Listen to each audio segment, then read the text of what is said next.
Sa isa o, prioridad namin ang inyong kaligtasan.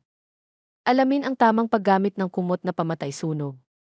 Ang kumot na pamatay sunog ay mabisang panlaban sa maliliit na sunog sa kusina at mga likidong madaling mag-apoy. Para gamitin, hatakin lamang ang mga strap upang iladlad ang kumot na pamatay sunog. Gamitin ang mga strap upang protektahan ang inyong mga kamay at dahan-dahang takpan ang apoy ng buo gamit ang kumot na pamatay sunog. Pagkatapos, patayin ang pinagmumula ng init at hayaan itong lumamig ng kusa. Mahalagang paalala mula sa isa o, isabit ang kumot na pamatay sunog sa lugar na madaling makita, malayo sa kalan ngunit madaling maabot. Itabi ito sa lugar na tuyo at malamig at iwasan ang direktang sikat ng araw. Kung may nakitang anumang sira, mangyaring palitan agad ang kumot na pamatay sunog. Inirerekomenda rin ng isa o ang Key Fire Safety Trio na sertipikado ng LEDES para sa inyong tahanan.